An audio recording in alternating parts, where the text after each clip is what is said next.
Devant l'hôpital d'Anaheim, Dorothy Scott, 32 ans, attend sous les lumières crues de la ville, de longues ombres s'étendant autour d'elle.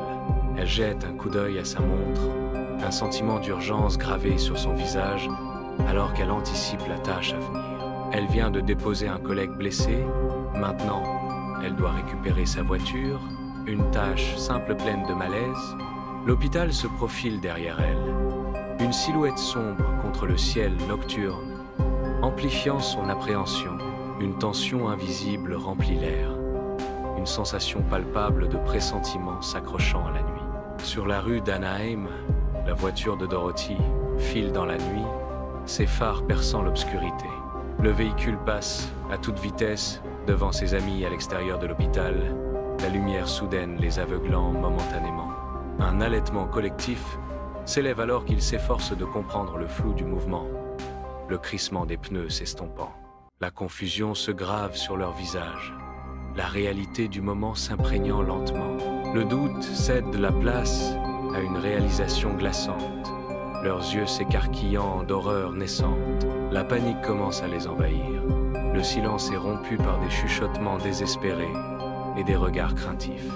À l'intérieur de la maison de la mère de Dorothy, la nuit tombe alors que Carol répond au téléphone, sa main visiblement tremblante.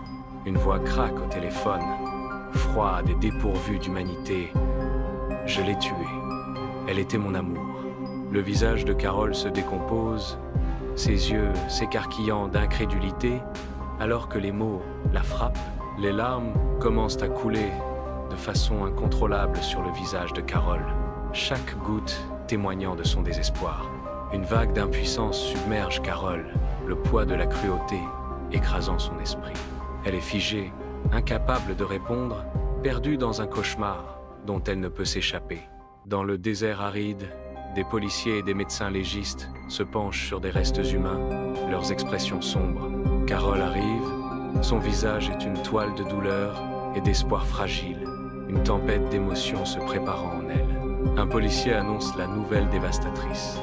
« Nous avons confirmé l'identité des restes, Dorothy. » Carol s'effondre sous le poids de la révélation, son monde momentanément brisé.